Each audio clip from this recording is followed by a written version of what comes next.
नमस्कार। मैं सर्वोत्तम केतकर। रामायण एक अद्भुत काव्य है। वाल्मीकि जी ने रामायण लिखा, तुलसी ने अपनी भाषा में अपने नजरिए से उसको फिर एक बार दोहराया। मर्यादा पुरुषोत्तम राम की पूरी जीवनी है ये रामायण। अपने पिता ने अपनी माता को कई साल पहले दिया हुआ वचन निभाने के लिए अपनी ताजपोशी को छोड़ के यानी राज्याभिषेक को छोड़ के 14 साल का वनवास स्वीकार करने वाले मर्यादा पुरुषोत्तम राम इस भारतवर्ष के एक महान किरदार, महान दीपस्तंभ है। और इस रामायण में यानी राम कथा में कई चीजें अनूठी है जिसका राम के चरित्र से, राम के स्वभाव से मेल नहीं खाती। उसमें एक बात है सीता त्याग की।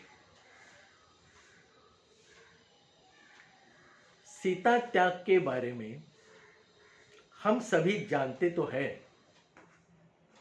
लेकिन उसके असलियत क्या है ये जानना शायद उससे भी रोचक और मनोरंजक होगा। वाल्मीकि जी ने राम का चरित्र जिस तरह से लिखा हुआ है या राम जी को जिस तरह से उन्होंने सजाया संवारा है, वो वाकई एक काव्य का अद्भुत नमूना है। शुरुआती दौर को छोड़ के विश्वामित्र के पास आश्रम में रह के अपनी विद्या पूरी करके जब राम, लक्ष्मण, भरत, शत्रुघ्न ये चारों भाई अपने पिता के पास, अपने अयोध्या में राजा के पास आ जाते हैं और वहां पे एक विचार किया जाता है कि कल की सुबह राम राजा बनेंगे। कल की सुबह, और ये ऐलान कर देते हैं स्वयं खुद दशरथ। और वहां से वाल्मीकि की असली रामायण शुरू होती है। कई जिन्होंने कई साल पहले एक युद्ध में लड़ने वाले दशरथ जी की मदद की थी और उस समय उनकी जान बचाने के लिए उन्होंने एक वरदान पाया था, उसका प्रयोग माता कैकेयी उसी प्रसंग में दशरथ के सामने मानो एक तीर के समान कर देती है कि ये जो राम को राजा बनाने की बात हो रही है, कल के राज्याभिषेक या तख्तपोशी की जो बात हो रही है, उसके बदले राम को 14 साल का वनवास में भेज के मेरे पुत्र भरत को राजगद्दी सौंप दी जाए। सभी हक्के बक्के रह जाते हैं। दशरथ तो जहां है वहीं पे गिर पड़ते हैं। मान लो आकाश में एक साथ कई बिजलियां कड़कती हो, उस तरह से कई के ये शब्द सभी के ऊपर एक बड़ा आघात कर जाते हैं। राम का चरित्र इसी मूवमेंट से शुरू हो जाता है। राम जी कैकई की इस आज्ञा को सर आंखों पे रख के तुरंत मंजूरी दे देते हैं। ना वो अपनी गेंद को दशरथ के पाले में झाड़ते हैं, ना सुमित्रा की मदद लेते हैं, ना कौशल्या को तकरार करते हैं।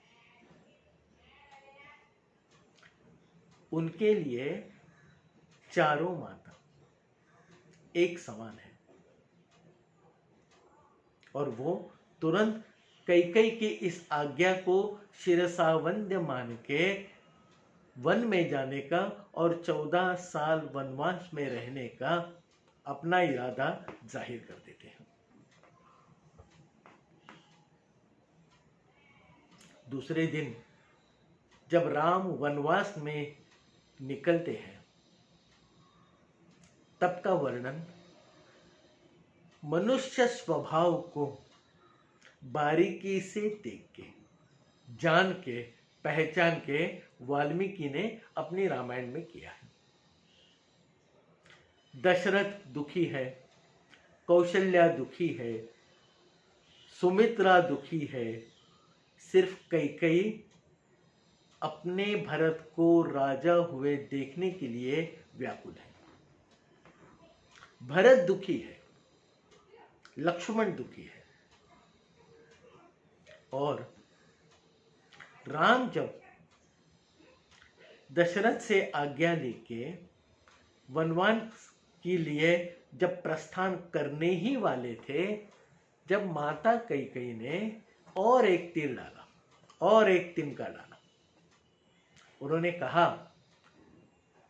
कि हे राम, लक्ष्मण और सीता, आप वनवास जा रहे हो तो इसलिए ये राज वस्त्र पहन के वहां जाना उचित नहीं है। राम ने इस बात को भी मंजूरी दी और कैकई ने आगे कहा कि वहां जाके वनवास में हो रहने के समय आपको कौपीन यानी कम दर्जा वाले हल्के वस्त्र पहनने चाहिए। और माता कैकई ने इन लोगों के लिए वो कौपीन यानी सादे वस्त्र तैयार करके रखे थे और तुरंत राम के हाथ में वो थमा दिए। यहां तक भी बात ठीक है, राम ने उस चीज को भी मंजूर कर लिया और कैकई ने आगे कहा, यहीं पे वस्त्र बदल के प्रस्थान कीजिए। सीता जो जनक की पुत्री है, राजपुत्री है, दशरथ की बहू है, उसे ये कौपीन देख के, हल्के वस्त्र देख के कुछ समझ में ही नहीं आया। उसे ये पता नहीं था कि इस टाइप के वस्त्र, ये कौपीन कैसे पहने जाते हैं। कैकई की आज्ञा को प्रमाण मानते हुए राम जी ने तुरंत कौपीन यानी हल्के वस्त्र धारण कर दिए। लक्ष्मण ने भी कौपीन धारण कर दिए। सीता अचंभे में पड़ी हुई थी और वाल्मीकि ने अपने रामायण में साफ साफ लिखा है कि भरी महफिल में, भरी सभा में अचंभित या घबराई हुई जानकी को, सीता को राम ने अपने हाथों से कौपीन पहनाए।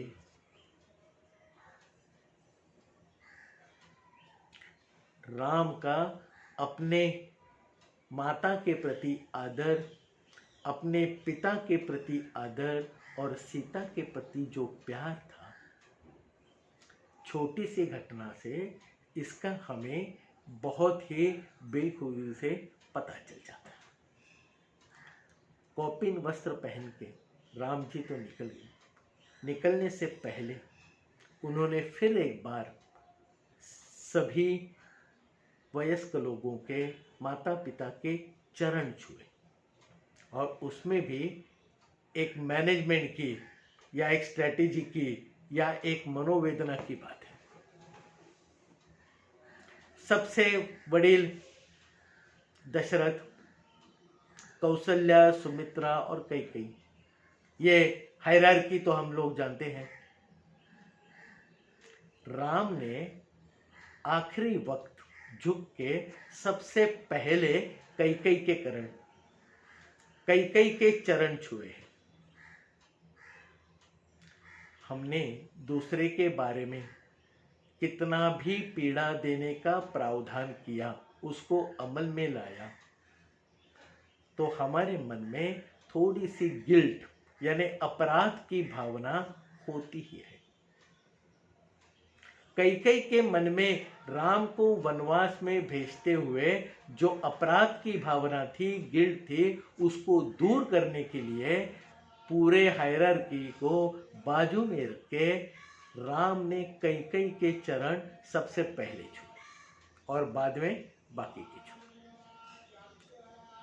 राम एक संदेश देना चाहते थे कि आपने जो इशारा किया है वो मेरे लिए दंड नहीं है, मेरे लिए आपकी एक आज्ञा है। और इसीलिए आपके मन में अगर कोई अपराधी भावना है तो इस वक्त आप और मैं उसे खत्म कर देते हैं।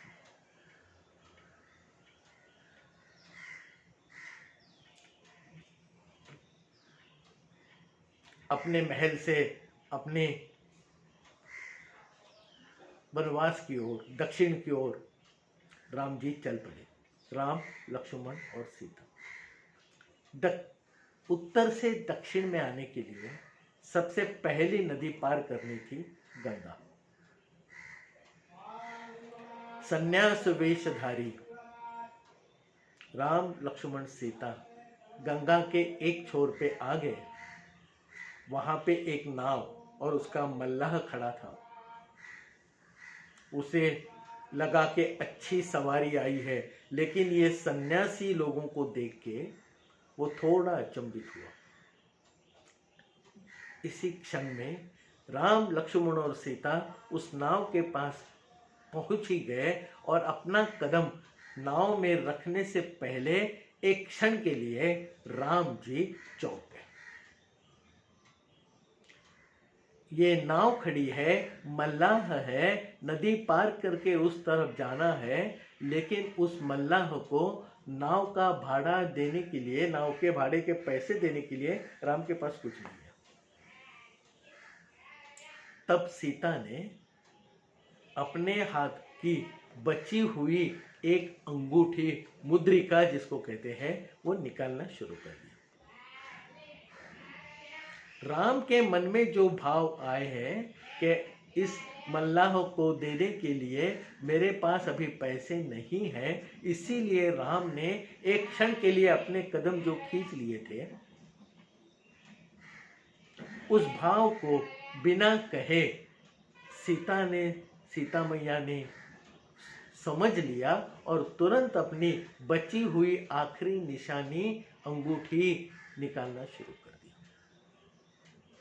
मल्लाह ने ये देखा, राम, लक्ष्मण, सीता आ रहे हैं। सीता अपनी मुद्रिका यानी अंगूठी पारिश्रमिक यानी नाव का भाड़ा देने के लिए निकाल रही है। तब वो मल्लाह जाके राम से कहने लगे कि हे राम प्रभु, आप जरूर मेरी नाव में आइए। तो राम नाव में चढ़ गए और नाव जैसे ही चालू हुई, तब राम ने खुले दिल से कह दिया कि मैं संन्यास व्रतधारी हूं, मेरे पास आपको देने के लिए पैसे नहीं है, और आपने कहा इसके लिए मैं उस नाव में चढ़ गया हूं। मल्लाह भी उस जमाने का था।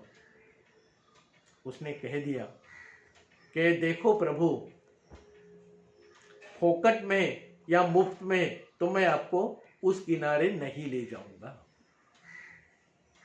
और आगे चल के मल्लाह राम जी से कह रहा है कि देखो, आज मैं आपको गंगा पार कर रहा हूं, और मैं मरने के बाद जब आपके पास आऊंगा तब आप मुझे भवसागर पार करा देना। मल्लाह कह रहा है कि मैं आपको फुकट में नहीं ले जाऊंगा, आज मैं आपको गंगा पार कर रहा हूं, आप मुझे भवसागर पार करा देना। यानी राम के मन में जो अपराध का भाव, कष्ट था कि मेरे पास कुछ नहीं है, फिर भी मैं इस नाव से उस ओर जा रहा हूं, उसका ये कर्जा मेरे पे रहेगा, उस कर्जे का भी निवारण उस मल्लाह ने अपने दिमाग से कर दिया कि राम को ये न लगे कि भाई मेरा कुछ कर्जा उसके ऊपर उधार है। राम लक्ष्मण सीता जब वनवास में अपने दिन काट रहे थे तो वाल्मीकि ने उन दोनों के आपस में जो प्रीति थी, व्यवहार था, उसके बारे में कई चीजें लिखी हैं। और हर चीज में राम सीता से कितना प्यार करते थे उसकी ही बार बार बार हमें उदाहरण दिए हैं। जैसे रामायण की पूरी कहानी हम जानते हैं कि आखिर में लंका में जाके रावण को मार के सीता को छुड़ा के राम वापस आए, और वहां आने के बाद किसी एक धोबी यानी कपड़े धोने वाले के कहने पर राम ने सीता का त्याग कर दिया।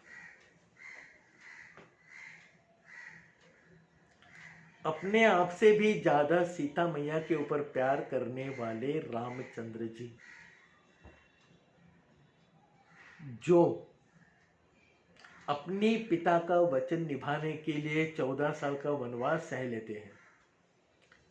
14 साल वनवास के लिए जब वो निकल गए, जब वो राम जी थे और जब वो वापस आ गए तो 14 सालों में वो मर्यादा पुरुषोत्तम राम बन गए थे। एक तरह से रावण जैसे महाशक्तिशाली के सामने खड़े होकर युद्ध करना जरूर एक चैलेंज ही था, वो बात आसान तो थी नहीं। और रावण से युद्ध करने का एकमात्र कारण सीता की मुक्ति यही था। अगर राम जी सीता से प्यार नहीं करते थे या सीता के मन में उनके बारे में कुछ और भाव होते थे तो वो रावण से लड़ने का उनका कोई संकल्प ही नहीं बनता था।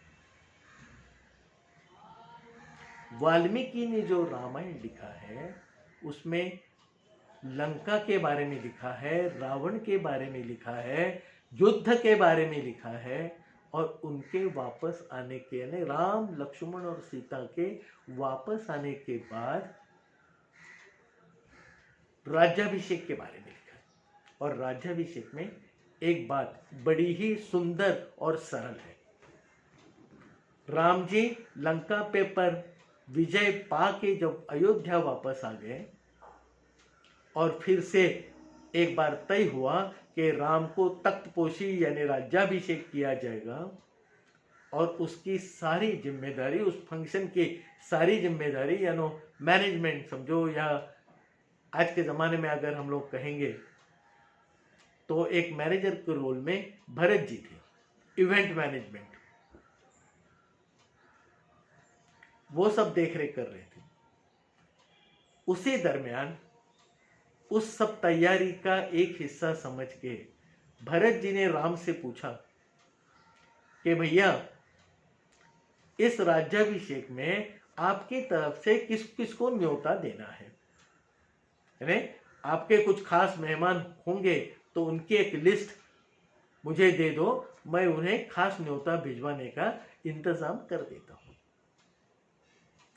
ये सुनकर राम बड़े अचरज में पड़ गए और इतने सरल शब्दों में, इतने सादगी में भरत से कहा कि देखो भरत, मैं 14 साल बाहर था और 14 साल में यहाँ उत्तर में अपने राज्य में क्या हुआ उसका पता ना मैंने कभी लगाने की कोशिश की, ना मुझे लगा है। मैं जब वनवास गया था, जब वो राजा आजू बाजू में राज करते थे, उनमें से आप कितने हैं कितने नहीं हैं उसका मुझे कुछ पता नहीं है। और मैं जब वनवास गया था, जब छोटे छोटे जो बच्चे थे, कहीं वो आज राजा तो नहीं बन गए, ये भी मैं जानता नहीं। तो भरत ने फिर से आग्रह किया कि भैया कोई तो लोग होंगे जिससे आप खुद अपनी तरफ से, यानी आज की भाषा में मैं कहूं तो ऑफिशियल गेस्ट, जिनको राज्याभिषेक में आना होगा। तो राम ने थोड़ा सोचा और सिर्फ एक आदमी का नाम दिया। राम जी ने अपने राज्याभिषेक में अपनी तरफ से अपना ऑफिशियल गेस्ट मान के सिर्फ एक ही आदमी का नाम दिया था, और वो आदमी था जिसने वनवास शुरू करते समय अपनी नाव से राम जी को गंगा पार किया था। उसका नाम था केवट। और राम जी ने कहा उस मल्लाह को जरूर बुलाना जिसने मुझे मेरी उस अवस्था में मेरा मन दुखाए बिना गंगा पार किया था। राज्याभिषेक के बाद वाल्मीकि लिखते हैं, उन्होंने लिखा है कि 11,000 साल राम ने राज किया।